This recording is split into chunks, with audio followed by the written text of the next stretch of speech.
안녕하세요, 한효수입니다. 불교를 이해하고 그 속에서 삶의 지표를 찾는 시간. 전현수 박사의 마음 테라피. 오늘도 박사님 나오셨습니다. 안녕하세요, 박사님. 네, 안녕하세요. 네. 오늘 주제가 윤회는 왜 불교의 핵심인가입니다. 예, 좀 어려울 수도 있을 것 같은데요. 굉장히 무거운 주제죠. 예. 2시간에 걸쳐서 앞으로 이 주제로 강의를 들어볼 건데 듣는 저희들이 어떤 점에 중점을 두고 강의를 들어보면 좋을까요? 불교는 역사적으로 볼 때 2500여 년 전에 생긴 거거든요. 네. 이제 부처님에 의해서 시작이 됐죠. 그래서 오늘 들으실 때 그 당시에 부처님이 뭘 경험하셨고 네. 또 그 경험을 가르침을 받은 제자가 뭘 경험했고 실제로 그 어떤 부처님과 제자 그 당시에 어떤 그 불교계에서 무슨 일이 일어난지 무엇이 불교의 본질이고 또 그런 점에서 윤회가 어떤 건지 하는 거를 보면 좋을 것 같습니다. 네, 알겠습니다. 사실 저희가 전생, 다시 태어남 이런 건 참 생각을 많이 해봤었는데요. 이런 거에 대한 체계적인 정리가 안 돼서 불교에 대해서 좀 더 깊이 있게 이해를 하지 못했다 이런 분들도 참 많이 계시는 것 같습니다. 저 역시 마찬가지인데요. 자, 오늘 강의 잘 들어주시기 바라겠고요. 큰 박수와 함께 지금부터 박사님의 강의 청해 듣도록 하겠습니다.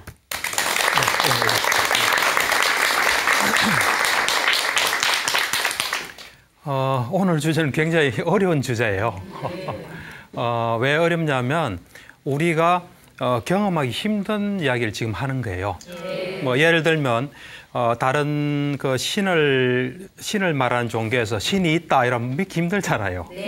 그렇듯이 윤회가 있다면 그걸 어떻게 믿어 할 수 있는 굉장히 어려운 주제예요. 그런데 오늘 제가 이야기하는 걸 쭉 들어보면 적어도 경전에서는 그렇게 이야기가 되어 있구나 하는 걸 알 수 있어요. 그리고 그런 어려운 윤회를 경험하는 길이 다 있습니다. 있기 때문에 오늘 잘 들으시면은 좀 도움이 될 거예요. 사실 얼마 전에 그 신문에 스티븐 호킹이라고 있죠. 그분이 옛날에는 신은 없다 그랬어요. 이번에는 이제 사후 세계가 없다 그랬어요. 우리 이 두뇌랑은 컴퓨터와 같은데 컴퓨터가 고장이 나면 그로서 끝이지 뭐 뒤에 뭐가 있겠냐 하고 이야기했는데 그거는 제가 생각할 때는 좀 잘못된 발언이에요. 오늘 이제 그 이야기를 제가 좀 하겠습니다. 그러니까 불교는 제가 생각할 때는 이 검증이 된 종교예요. 검증이 됐다는 건 누가 이래 처음으로 말을 한 사람이 말을 했고 그 뒤에 사람이 그대로 해보니까 되더라 이거예요. 예를 들면 우리가 실험을 한다. 그러면 이제 실험실에서 무슨 조건을 갖추고 실험을 하면 결과가 나온다. 다른 사람도 해보면 나오는 거예요.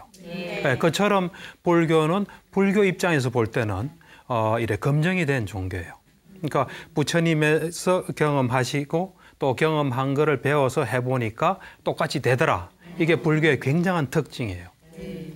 그래서 이제 그런 이 불교가 가장 중요시하는 건 진실이에요. 진리. 실제로 있었던 이 틀린 말이 아니에요. 불교에서는 생명처럼 여기는 게 진리예요. 사실이고 진리 아니고 진실 아닌 건 절대로 이야기 안 해요. 네, 그러니까 그거를 일단 전제로 하고 있어요. 그런 점에서 그리고 사실은 아까도 이야기했지만 이 윤회라는 건 믿기가 상당히 힘들어요. 힘든데 저도 처음엔 윤회에 대해서 이렇게 확신을 못 가졌죠. 이제 확신을 가지게 된 이유가 저 나름대로 이제 불교를 수행하고 제가 2007년부터 2008년까지 그 니까야라는 경전이 있습니다. 그러니까 부처님께서 이제 직접 말하시고 또 부처님 돌아가시고 난 뒤에 제자들이 모여서 그 7개월에 걸쳐서 작업을 한 게 있어요. 그래서 이제 그때 모인 제자들은 전부 아라한 제자예요. 아라한 중에서도 굉장히 수준이 높은 제자들이 500명 모여서 부처님 말씀하신 걸 그대로 복원한 게 니까야예요. 니까야는 이제 크게 5부 니까야로 구성되어 있는데 이제 주된 게 사부고 나머지는 소부 니까야인데 제가 2007년, 8년 그 2회에 걸쳐서 그걸 다 읽었어요. 하나도 안 빠지고 이제 다 읽고 지금 그 뒤로 이제 소부 니까야를 읽고 있는데 그걸 보니까 이 부처님의 가르침이 뭐고 부처님이 경험한 게 뭐고 제자들이 같이 경험한 게 뭔가 하는 걸 알겠더라고요. 그때 볼 때 이 불교의 가장 핵심은 저는 볼 때 두 가지로 말할 수 있어요. 하나는 뭐냐면 제가 이래 지금 이야기하지만 제가 전적으로 모든 조건을 통제하지는 못해요. 그러니까 그런 점에서 내가 나의 모든 걸 본질적으로 통제 못하기 때문에 내가 원하지 않는 것도 일어날 수 있는 게 이걸 무아라 그래요. 무아라 그러고 두 번째는 윤회한다는 사실이에요. 우리가 우리 자신을 통제도 못하면서 어떤 조건에 따라 윤회하는데 윤회하는 곳이 이 사람만 있는 게 아니에요. 6군데를 윤회하거든요. 그런 그 윤회하면서 굉장한 고통을 받고 있다는 게 이게 불교의 가르침이에요. 그래서 부처님께서 그걸 이제 보신 거죠. 보시고 제자들한테 이야기하고 제자들이 해보니까 맞으니까 이제 그래서 불교는 이어져 내려온 거예요. 예, 그래서 대략 불교는 뭐 그런 정도라고 보면 됩니다. 예. 네. 그럼 박사님 사성제 있잖아요. 예. 그 사성제에도 이 윤회 사상이 들어 있어요? 그렇죠. 불교는 그러니까 여러분들이 이제 불교 공부를 하시거나 관심 있는 분이 경을 한두 개 보면은 잘못 해석할 수도 있어요. 근데 경을 전부 다 보면은 모든 곳에 그게 다 들어 있어요. 사실 이제 방금 한현수 씨 이야기한 그 사성제가 불교의 가장 핵심이에요, 사실은. 근데 부처님께서 어떤 이야기를 하시냐면은 동물들 일에 발자국이 아무리 커도 코끼리 발자국 안에 다 들어가잖아요. 그렇잖아요. 그렇듯이 모든 가르침은 사성제 안에 다 들어간다 그랬어요. 사성제라는 건 뭐냐면은 우리가 괴로움 속에 있다는 거. 또 괴로움의 원인이 뭐라는 거, 또 괴로움이 완전히 멸한 상태가 가능하다는 거.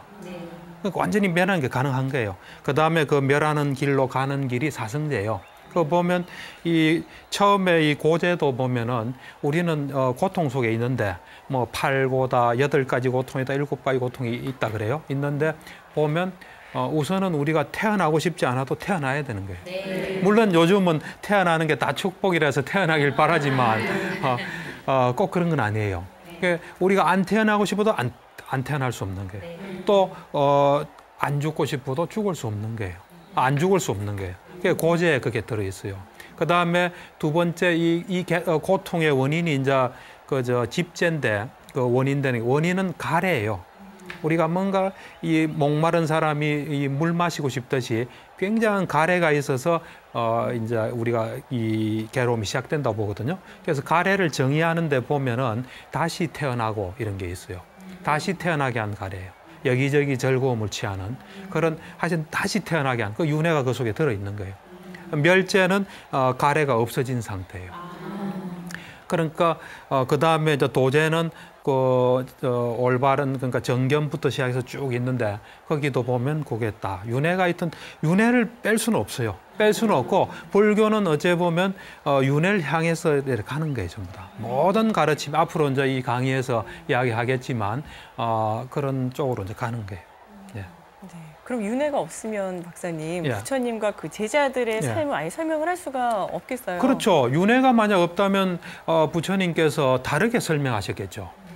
윤회란 건 없고 세상은 이렇게 돼 있으니까 이렇게 살아라 했겠죠. 윤회가 있기 때문에 또는 윤회의 고통이 굉장히 크기 때문에 이런 말씀, 극단적인 말씀을 많이 했어요. 피와 살이 마를 때까지 수행해라. 후회할 짓 하지 마라. 그런 앞으로 제가 이제 쭉 이야기하겠지만 그리고 부처님 같이 대단한 존재가 계속 그렇게 살 이유가 없죠. 그러니까 부처님의 제자들은 굉장한 수준에 올랐거든요. 그래서 어느 정도 경험하면 마음대로 살면 되잖아요. 근데 불교에서 말하는 탐진치라 그래요. 욕심, 그다음 화, 무지 이거를 없앤 상태를 계속 유지하는 거예요. 그런 여러 가지가 볼 때 윤회가 없다면 그럴 이유가 없어요. 네. 그래서 윤회가 있다고 보면 불교는 다 이해가 돼요. 근데 없다고 생각하면 이거는 이런 것 같은데 이거는 이해가 안 되고 이제 복잡해집니다. 예. 예. 예전에 박사님께서 부처님이 어떤 분이신가라는 예. 주제로 이제 강의를 해주실 때 그때 부처님께서는 깨달은 것에 대해서는 이제 철저한 검증을 하셨다 이런 말씀을 해주셨잖아요. 예, 예. 그렇기 때문에 오늘 듣고 있는 윤회라는 부분에 대해서 더 이렇게 확신, 힘이 실리는 게 아닌가 이런 그렇죠. 생각이 들어요. 부처님께서는 이제 경전을 보면 곳곳에서 이런 이야기를 해요. 내가 뭘 몰랐을 때는 완전히 안다고 말 안 했다. 그래서 나는 노력해서 알게 됐다. 알고 난 뒤에 내가 완전히 알았다고 이야기했다. 그런 이야기를 계속 하세요. 예를 들면 우리가 그 불교에서는 윤회할 때 육도 윤회한다 그러거든요. 그래서 제일 높은 게 천신이에요. 높다기보다 일단 천신인데 천신에 대해서 내가 다 알기 전에는 천신에 대해서 여덟 가지 그 있어요. 그걸 알기 전에 내가 말하지 않았다. 이제 그러고 또 부처님께서 깨닫고 난 뒤에 얼마 안 있어서 그 쌍유타 니카의 존중의 경이라는 게 있어요. 이제 깨닫고 난 뒤에 한번 쭉 보신 거예요. 내가 지금 가지고 있는 계, 또 어떤 삼매, 그다음 지혜, 해탈, 또 해탈직연, 이것에 대해서 내보다 나은 사람이 있나를 쫙 본 거예요. 보니까 아무도 없는 거예요. 그래서 내가 내 이 깨달은 법에 의지해서 살아야 되겠구나 해서 이렇게 법을 펴요, 이렇게. 그러니까 이제 천신이 나타나서 맞습니다. 당신 맞습니다 하면서 이제 이렇게 이야기하는. 그러니까 이 아까 제가 그랬죠. 불교는 검증된 종교다. 그러니까 우선 이 부처님이라는 분이 스스로 경험한 게 맞나 안 맞나를 철저히 보신 거예요. 철저히 보시고 1차 검증이 끝난 거죠. 그러고 난 뒤에 다른 사람이 해보면 안 되면 그건 보편적이라 볼 수 없는 거예요. 해보니까 되더라 이거예요. 그래서 지금까지 이어져 온 거예요. 예. 그럼 부처님 제자 중에서도요. 예. 부처님의 가르침을 직접 경험한 그런 제자들도 많이 있을 것 같아요. 그렇죠. 무수하게 많죠. 그래서 이제 제가 이래 보면은 이 부처님의 제자는 굉장히 많습니다. 우수한 사람이. 그 중에서도 이제 사리불이 지혜 제일이에요. 그래서 부처님께서 내가 죽으면 사리불이 이 그 법의 바퀴를 굴릴 것이다. 나의 후계자다. 뭐 이런 뭐 하여튼 그런 이야기를 많이 하셨어요. 그러니까 사리불은 거의 부처님 수준이에요. 부처님보다는 못하죠. 근데 이제 이분이 거의 돌아가실 때쯤 돼서 이제 여러 사람이 있는 데서 앞에 나가서 부처님에 대해서 이야기를 해요. 내가 이제 부처님에게 와서 이렇게 배우고 해보니까 사실이더라 하는 걸 자기가 경험한 걸 쫙 다 이야기해요.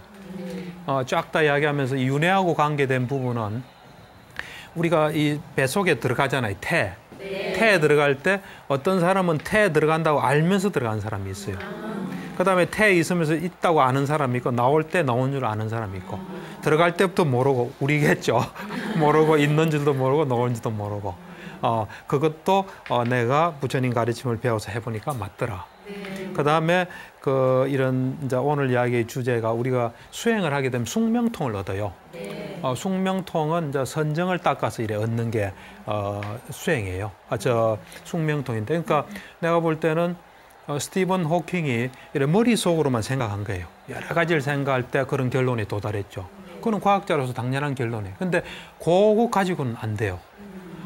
이 생각을 하나로 모으는 선정을 닦아서 그 선정이 굉장히 수준이 높게 되면 그 다음에 이 온기를 다시 걸어가는 수 있는, 그래서 이제 아는 거죠.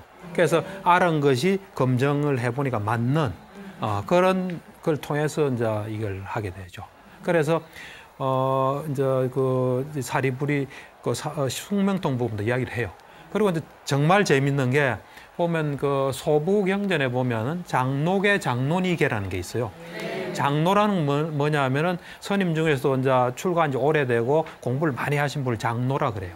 장론이는 스님 중에서도 비구니 스님 있죠. 비구니 스님 중에서도 이제 공부를 많이 하신 분이에요. 그런 분들이 이제 이래 경험한 걸 시로 읊은 게 있어요. 장로계란 건 시란 뜻이에요. 그게 보면은 대략 거기에 시가 있는 분이 한 334명 정도 돼요. 이제 이름이 안 밝혀진 분 포함해서. 그 중에서 제가 다 찾아봤죠. 다 찾아보니까 84명이 숙명통을 얻어요. 그러니까 한 4분의 1이 얻는 거예요. 그 당시에. 그러니까 굉장히 많은 사람들이 그걸 경험한 거예요. 그러니까 그 당시는 윤회하면 다 믿었던 거죠. 근데 지금은 거의 아무도 안 믿죠. 그리고 사실은 이 숙명통, 이 전생을 아는 게 불교에만 있는 게 아니에요. 청정도론이라고 주석서가 있거든요. 거기에 보면은 숙명통은 6부류의 사람이 얻는다 해가지고 불교 외 다른 종교도 얼마든지 선정을 닦아서 이렇게 보면 얻을 수 있다 돼 있고 나머지는 다 불교 이야기죠. 네. 그럼 박사님, 깨달음을 얻기 위해 수행하는 37가지 방법, 37조도품이라고 있잖아요. 그렇죠. 이건 역시 윤회를 목표로 하고 있다고. 그렇죠. 제가 이제 쭉 저 나름대로 이제 수행도 하고 경험도 하고 이제 불교 경제를 쭉 보니까 전부 이 윤회를 해결한 쪽으로 가고 있어요. 가고 있는데 37조도품은 뭐냐면은 37가지 수행이 있어요. 수행인데 그 수행을 하면은 깨달음을 얻는 수행이에요. 그래서 그 7개 수행법이 전부 다 보면은 우리가 욕망을 떠나고 또 가래를 소멸하고 버리고 그래서 열반에 도달한다. 그 길을 다 목표로 하고 있어요. 경전에 보면 그게 하나하나 설명하면서 전부 그게 붙어 있어요. 예. 그러니까 어떤 분들은 보면 이런 이야기를 해요. 불교의 윤회란 거는 중생을 제도하기 위해서 전에부터 인도에 있는 거를 그냥 부처님이 말씀하셨다 이런 이야기를 해요. 어떤 분들은 학술대에서도 그런 발표를 한 사람인데 그분은 제가 볼 때 경전을 안 보신 분이에요. 경전을 보면은 그런 이야기를 절대로 할 수가 없어요. 그리고 불교라는 것이 어떤 종교라는 걸 잘 모르는 거예요. 예. 불교는 경험하면은 물론 숙명통을 얻기는 어려워요. 선정 닦기도 굉장히 어려워요. 어렵기 때문에 지금은 이제 그런 걸 못하는 사람이 많은데 길은 분명히 있는 거예요. 예. 그럼 부처님께서 궁극적으로 목표로 하신 게 예. 어떤 건가요, 박사님? 그러니까 이제 불교는 우선은 불교는 보면 이게 그 밑에 차원부터 높은 차원까지 다 있어요. 우선은 불교란 건 우리가 고통에서 벗어나게 하는 게 제일 초점이에요. 그래서 우리가 욕심이 좀 많고 화나면 우선 괴롭겠죠. 그러니까 그런 것부터 시작해서 점점 하여튼 우리한테 도움 안 되는 거는 없애가는 게 불교예요. 그래서 우리한테 도움 안 되는 걸 다 없애면 그때 우리는 지혜를 얻으면서 내가 어떤 존재라는 걸 아는 거예요. 아까 말한 무아와 윤회를 해야 되고 끝없는 고통 속에 있다는 걸 알게 돼요. 그러면서 그거를 이제 스톱하는 거예요. 그러니까 일단은 그래서 우리가 보면은 이 불교가 지금 현재 심리학에서도 저는 정신과 의사 아닙니까? 심리학 특히 서양 쪽에서 많이 해요. 이 불교를 이 심리학에 받아들여서 치료에 이용을 하는데 그건 얼마든지 가능해요. 왜냐하면 이 불교란 거는 뭘 잘 모르고 우리가 욕심을 가지거나 화낸 걸 잘 다스리게끔 아주 체계가 잘 돼 있어요. 그럼 거기서 배우면은 얼마나 심리적인 문제 해결할 수 있어요.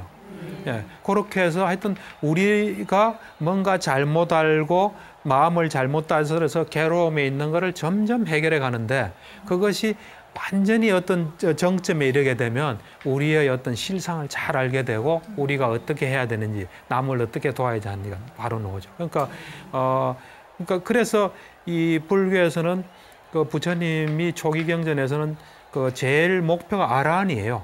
그러니까 아라한이 되면 이제 윤회가 끝나는 거예요. 예. 불교 경전을 보면은요, 예. 전생이 어땠고 또 죽어서는 어떻게 되는지 이런 전생 이야기들이 참 많이 나오잖아요. 네, 그렇죠. 그 부처님의 그 수많은 제자들과 또 부처님하고도 전생에 인연이 예. 참 많았었나 봐요, 박사님. 그렇죠. 그래서 이제 불교가 이래 보면 이제 소부니까의 자타카라는 경이 있어요. 그거는 뭐냐면은 부처님께서 그 과거 전생 이야기를 한 거예요. 예를 들면 이제 부처님 그 성단에서 뭐 일이 생기면 그거에 대해서 이야기를 하면서 너 과거에도 그랬다.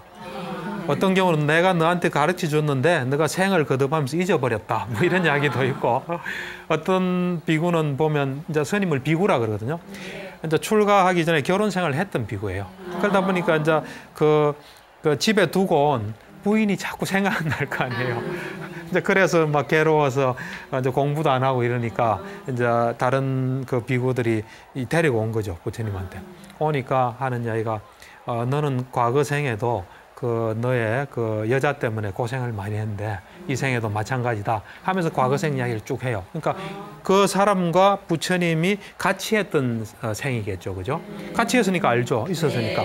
그런 생이 자타카에 547생이 있어요. 547. 근데 그걸 보면은 저는 사실은 이제 자타카를 읽기 전에는 이제 불교 경전 보면서 아까 사리불도 나오고 뭐 아난다도 나오고 많은 제자들이 나와요. 부처님의 부인도 계셨고 또 아들도 있고 한데 그 자타카를 보니까 과거 생에 인연이 많더라고요, 보니까. 그러니까 부인도 여러 번 부인이었고 아들도 여러 번 아들이었고 제자들은 또 여러 번 제자였고 뭐 약간 바뀐 경우도 있고 그래서 이 인연들이 굉장히 깊어요. 그래서 제가 그걸 보고 뭐 이거는 이제 불교적으로 하는 이야기예요. 우리가 보면 어떤 사람하고 친하잖아요. 또 우리가 볼 때는 저 사람 저 그룹에는 끼기 싫은데 이상하게 어떤 사람 곧 다 있잖아요. 과거 생에 뭐 인연이 있을지도 몰라요. 예. 예. 근데 박사님, 그 부처님께서는 어떤 특이한 현상에 대해서 말씀을 하실 예. 때 굉장히 신중하셨다고 알고 있거든요. 예, 그렇죠. 사실은 이제 불교란 거는 우리가 이제 제가 이야기를 하면 다 이해하는 것도 있죠. 근데 이야기하면 이해 안 되는 것도 있죠. 그렇듯이 좀 신비하고 일상을 뛰어넘는 것들이 많아요, 사실은. 굉장히 올라가면. 저도 이제 우리 동료들이 수행하고 와서 천신본 이야기를 해요. 그럼 보통 사람은 황당히 안 믿겠죠. 저는 믿죠. 하여튼 그 당시에도 그런 황당한 이야기들이 많이 있었을 거 아닙니까? 부처님이 살아계셔도 그런 거 들으면 에이, 그런 게 어디 있어? 이런 게 있었을 거 아닙니까? 그래서 부처님께서는 굉장한 신통도 했고 초능력이 많았지만 그걸 잘 안 썼어요. 그래서 그 이야기는 제가 아직 기억해서 확인은 못 했는데 이 비가 굉장히 많이 와가지고 거의 이제 먹을 게 없었던 거죠. 먹을 게 없으니까 제자가 이래 신통을 좀 써서 어떻게 좀 이걸 해결하자 하니까 굶어 죽더라도 그건 할 수 없다. 그걸 만약 하게 되면 사람들이 우리 종교를 의심할 거다. 뭐 그런 식으로 그 신통에 대해서는 굉장히 신중했습니다. 그리고 한 번은 이제 부처님의 양대 제자가 있어요. 아까 말한 사리불이 있고, 그다음 목건년이라고 이분은 신통이 굉장히 뛰어났어요. 그래서 이제 이 목건년이 하루는 그 동료 비구하고 이렇게 걸어가다가 뭘 보고 웃었어요. 그러니까 옆에 사람이 신기했을 거 아니에요. 이분은 신통도 잘하니까 왜 웃으세요? 이러니까 그거 지금 나한테 질문할 게 아니다. 우리 둘이 부처님에게 가자. 그러니까 이제 부처님 앞에 가서 이제 이야기를 하는 거예요. 내가 오늘 이런 걸 봤다. 뼈로 된 사슬 있잖아요. 뼈 무더기가 하늘 날아가는데 거기에 막 독수리다, 뭐 까마귀다, 솔개다가 막 이래 이 갈비뼈를 막 뜯어 먹고 그러면서 그 존재는 막 고통스러워서 막 소리를 낸다 하니까 부처님께서 이런 말이에요. 내가 그걸 봤다 전에도. 나도 너처럼 봤는데 그걸 내가 말하면 누가 믿겠나? 나를 의심할 것이다. 나를 의심하는 사람은 그 사람에게 좋지 않기 때문에 나를 이때까지 말 안 했는데 그 사람은 과거생에 도살업이 있죠. 동물, 소나 이런 도살업을 오래 해서 죽고 난 뒤에 지옥에서 오랜 세월을 보냈는데 그래도 좀 업이 남아서 그런 지금 형태를 하고 있다. 뭐 그런 이야기를 해요. 믿어집니까? 네, 그래. 부처님께서는요, 사람이 죽어서 이제 어디로 가고 어떻게 되는지 다 알고 계시나 봐요. 그렇죠. 그러니까 이제 부처님께서는 항상 이래 생각하셔야 돼요. 부처님은 일체지를 얻기 위해서 노력한 거예요. 어느 하나도 설명되지 않은 거, 다 알기를 원한 거예요. 그래서 불교적으로는 엄청난 세월 동안에 수행을 한 거예요. 수행을 해서 일체지를 이 생에 얻은 거예요. 그냥 아라함만 될 정도면 그 전에 다 끝났겠죠. 그렇지만 일체지를 얻기 위해서 했기 때문에 모르는 게 없다 보면 돼요. 특히 이제 일체지라는 거는 우리가 태어나고 난 뒤. 그래서 사람이 죽으면 어떻게 된다는 걸 이제 보신 거죠. 봐서 이런 비유를 해요. 어떤 집이 있는데 집에 문이 있다. 그래서 문으로 어떤 사람이 들어오고 어디로 간 거. 그렇듯이 죽으면 어디로 간다는 나는 알고 있다. 하면서 그 당시에 부처님을 25년간 모셨던 아난다가 항상 누가 죽고 가면 물어본 거예요. 그분은 어떻게 됐습니까? 누구는 어떻게 됐습니까? 그러니까 일일이 다 말씀하세요. 하다가 나중에 이제 한마디 돌아가실 때가 좀 가까우신 것 같아요. 이제 그런 거 사람은 계속 죽는데 죽을 때마다 와서 나한테 물어보지 마라. 내가 이제 좀 이래 이걸 알면은 이제 좀 의문이 없어질 만한 이 법을 설해 줄 테니까 그걸 잘 들으라 하면서 법의 거울이라 그래요. 그 가르침을. 그럼 뭐냐면 불교에서는 이래 평범한 사람, 보통 범부하고 성스러운 사람을 이래 나눠요. 그래서 성스러운 사람은 네 종류가 있어요. 예류자, 일례자, 불안자, 아라한인데 이제 예류자가 되는. 그러니까 이제 이 예류자가 굉장히 의미가 있어요. 그러니까 제대로 이제 불교 공부한 사람들은 이 생의 목표가 예류자죠. 예류자는 뭐냐면 우리가 이제 일단 죽고 나면 6군데를 이래 태어나요. 이래 보면 천상, 아수라, 그다음 인간, 아기, 축생, 지옥 이래서 이 6군데를 이제 쭉 태어나는데 아기, 축생, 지옥은 나쁜 곳이에요. 그래서 사막도라 그래요. 이제 예류자가 되면 이제 사막도는 안 떨어지는 거예요. 인간과 하여튼 천상만 최대한 7번을 왔다 갔다 해요. 최대한. 그러다가 이제 열반에 드는 거죠. 그래서 그곳을 되는 길을 내가 이제 가르쳐 주겠다. 하면서 이제 어떤 이야기를 하시냐면은, 먼저, 예류자가 되려면 어떻게 해야 되냐면은 첫 번째는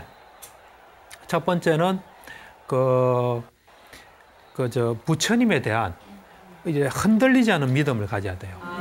부처님에 대한 흔들리지 않은 믿음. 어떤 데는 부처님 말씀 좀 맞는 것 같아 하다가 에이 그럴 리가 있겠어 이러면 흔들리지 않는 믿음은 아니에요. 언제나 그는 맞다. 이 세상에 내가 기댈 곳은 그곳뿐이다. 그분은 절대로 거짓말할 리가 없다. 제가 2009년도에 이제 수행을 하려고 말레이시아 그 숲속을 갔는데 거기서 지도한 그 미얀마 스님이 맨 마지막 날쯤 돼서 그래요. 부처님 말씀하신 거 다 맞습니다. 의심하지 마세요. 그분이 이제 우리나라도 몇 번 오셨고 세계적으로 유명하신 분이고 연세도 많으시죠. 어릴 때 일찍 출가해서 공부를 많이 하신 분인데 거짓말 절대로 안 하셨으니까 믿고 그대로 해라고 이제 그런 이제 말씀하신데 하여튼 부처님에 대해서 흔들리지 않은 믿음을 가지는 거예요. 그게 첫 번째. 그러니까 예류자가 되려면 네 가지를 갖춰야 돼요. 첫째, 부처님에 대해서 흔들리지 않은 믿음을 가져야 돼요. 그 다음 두 번째는 뭐냐면 부처님이 가르친 법에 대해서 부처님은 많은 법을 84,000 법을 이야기했잖아요. 그 법에 대해서 흔들리지 않은 믿음을 가지고 있는 거예요. 이거는 사실이다 딱 보는 거예요. 그 다음에 부처님의 그 제자들의 어떤 그 성단 있죠. 스님들. 그 성단에 대해서 흔들리지 않은 믿음을 가지는 거예요. 요 세 개에 대해서 흔들리지 않은 믿음을 가지고 그걸 우린 요걸 불법성 삼보라 그래요. 세 가지 보물이 있는데 불법성. 그러니까 부처님은 그대로 의미가 있겠죠. 그죠? 그래서 의미가 있고 부처님의 가르침도 의미가 있겠죠. 그 다음에 스님들의 의미는 부처님 가르침이 맞다는 걸 증명해 준 사람이 있어야 되잖아요. 그냥 부처님만 있고 그 다음에 가르친 법만 있고 아무도 하는 사람이 없으면 누가 믿겠습니까? 또 그러고 수행할 수도 없잖아요. 그래서 이 성가가 굉장히 중요해요. 그래서 요 셋에 대한 흔들림 없는 믿음을 가지고 그 다음 네 번째가 불교에서는 계라는 게 있습니다. 지켜야 될 계. 그래서 출가하신 분 같으면 남방에서는 227개를 지켜요. 그 다음에 우리 같은 사람은 5개를 지켜요. 그 계를 철저히 지키는 거예요. 이렇게 되면은 예류자가 된다 그랬어요. 근데 사실은 이제 예류자라는 게 진짜 굉장히 의미가 있어요. 굉장히 의미는 있는데 이제 예류자에 대해서 여러 가지 설명들을 해요. 지금 같이 이렇게 하는 설명도 있고 여기에 하나 더 붙여서 연기라고 있어요. 12연기. 사람이 이제 어떻게 해서 태어나고 어떻게 죽는지 그것을 이제 지혜로서 잘 이해해야 된다는 게 이제 붙인 것도 있고 또 보통은 이제 또 세 가지를 해요. 유신견에서 내가 있다는 생각. 그러니까 그걸 가지고 있으면 안 돼요. 그러니까 무아를 깨쳐야 되고 그 다음에 이제 잘못된 어떤 그 의식이나 개를 잘못 지킨다든지 그에 집착하든지 하는 개금치라 하거든요. 그걸 없애야 되고 그 다음에 의심이 없어져야 돼요. 의심.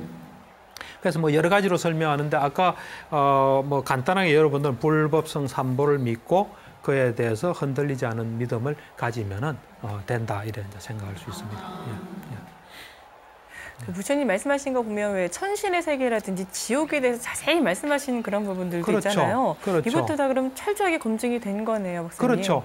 그러니까 이제 사실은 제가 참 아쉬운 게 부처님 당시는 이제 그렇게 아까 말한 대로 경험한 사람도 많고 그 다음에 그런 분위기 속에 있었잖아요. 근데 우리는 지금 그걸 모르잖아요. 모를 때 그 당시에 부처님 제자들이 그러면 못 믿는 사람들 어떻게 좀 구체적으로 알게 할 수 있는 길이 없습니까? 하고 질문을 좀 했으면 오늘날 좀 우리가 도움이 될 텐데 그런 질문이 별로 없어요. 없는데 우선은 보면은 이 천신에 대해서 자세히 이야기를 하세요. 부처님 경험을 말씀하세요. 내가 처음에 어떤 빛만 내가 보았다. 빛 있죠, 빛. 빛만 보고 다른 건 내가 보지를 못했다. 그래서 내가 그것을 없애기 위해서 굉장히 노력해서 나중에는 그 모습까지 봤다 그래요. 천신에 대한 모습이겠죠. 모습을 봤다. 그 다음은 모습은 봤지만 내가 그 사람들 만나서 대화는 못했다.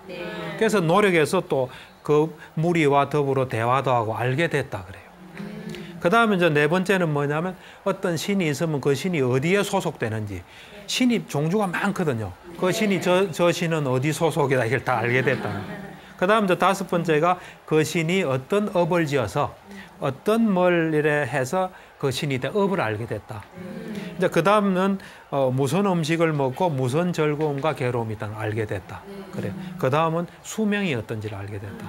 그 다음 맨 마지막으로 내가 저 천신하고 과거에 지낸 적이 있다 없다를 알게 됐다. 그러니까 천신에 대해서 내가 그걸 다 알았을 때 나는 다 안다고 이야기했다 하면서 천신에 대해서는 그렇게 이야기를 해요. 그러니까 막연하게 천신이 어디 있어 이건 아니에요. 부처님이 이상하신 분이거나 안 그러면 부처님 말씀 듣고 수행하신 분이 이상한 분이거나 그렇지 않은다면은 그게 아닌 거예요. 그 다음에 지옥에 대해서도 이야기를 자세히 하세요. 지옥에 대해서도 어떤 사람이 이제 남을 죽이고 또 나쁜 일하고 뭐 이래 거짓말하고 이래서 이제 지옥에 간 거예요. 지옥에 가니까 이제 여러분도 귀담아 들어둬야 될 내용이 저승의 염라대왕이 이래요. 딱 오니까 너 지옥에 왔구나. 너 내가 여기 오지 말라고 저승사자 5명 보낸 거 못 봤니? 그래요. 그러니까, 못 봤습니다. 그러니까 그게 뭡니까? 그러니까 첫 번째가 애가 태어나서 막 똥오줌 막 싸고 하는 애 못 봤나? 그걸 보고 너는 왜 내가 태어나고 싶지 않아도 저래 태어나서 고생한다는 걸 너가 왜 알지 못했나? 그걸 모르니까 네가 지옥에 온 거다. 그 다음 이제 두 번째는 병든 사람. 병든 사람 보고 너가 그걸 못했나? 그 다음에는 이제 죄 지은 사람. 죄 지어 가지고 감옥 속하고 뭐 이런 사람. 또 그 다음에 이제 늙은 사람. 그 다음 죽은 사람. 그거 보고 왜 너가 열심히 노력해서 이런 데 안 오도록 해야지. 왜 왔나? 이제 그러면서 이제 훈계 한번 하고, 그 다음 이제 지옥으로 가는 거예요. 그래, 지옥 종류가 쫙 있어요. 뭐 대지옥이다, 뭐에 쭉 종류가 있어서 엄청나게 고생을 해요. 그 이야기를 쭉 하시고 난 뒤에 하는 이야기가 이 지옥에 대해서 내가 다른 사람한테 들은 게 아니다. 내가 직접 보고 알고 내가 발견한 것이다. 하고 거기에 계속 나와요, 이렇게. 네, 그래서 분명히 그 말씀을 하세요. 네. 박사님 말씀 들어보니까 이렇게 과보와 관계된 윤회는요, 불교의 다른 종교를 이해하거나 또 비판하는 데도 아주 중요한 근거가 될 것 같아요. 그렇죠. 이제 우리가 보면은 불교에서 외도라 그래요. 불교 아닌 종교를 외도라는데 외도 비판을 보면은 다른 종교가 보면 뭐 여러 가지로 이야기하지만 가장 핵심이 업이 없다는 거예요. 업이 없다는 건 내가 뭘 해도 그 결과가 없다는 거예요.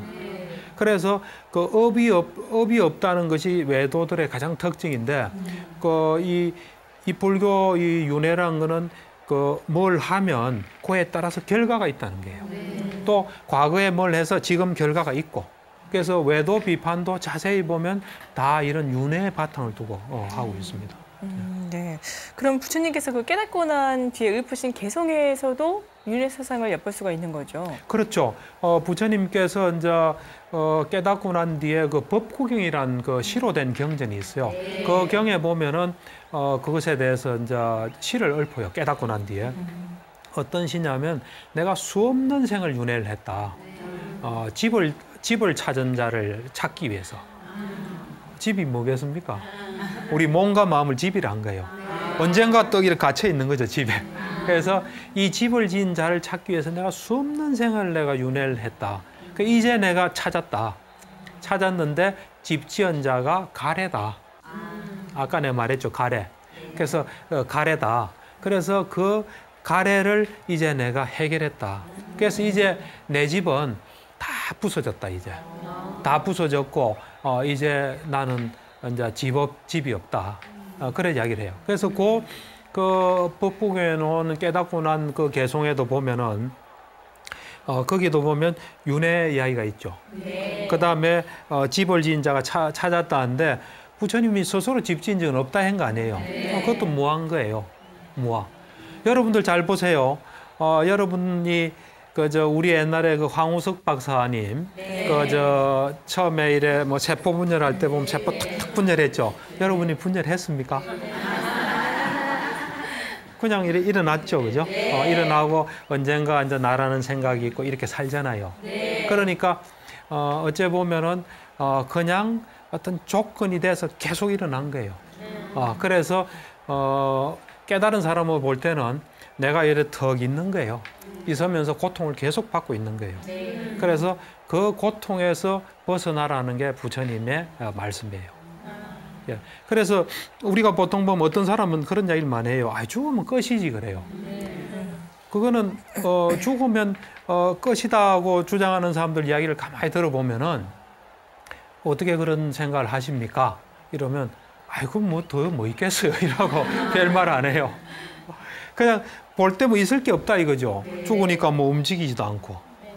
그리고 또 요즘은 이제 과학이라는 게 딱 확정된 거 외에는 믿질 않잖아요. 그러니까 그러고 이제 불교의 전통은 오래전에 사라졌죠. 이러니까 그냥 죽으면 끝이다 생각하는 거예요. 근데 사실은 그러면 죽으면 끝이라는 것도 완전히 알고 하는 이야기입니까 하면 그건 아니에요. 그런 것 같다고 생각하는 거니까 모르는 거예요, 사실은. 그래서 근데 그 반대로 이제 부처님이나 제자나 또 이런 걸 보면은 분명히 그거를 발견한 거예요. 하고 부처님 같은 경우는 검증이 다 끝나고 난 뒤에 이래서 확실히 있다. 이제 이렇게 이야기하는 거예요.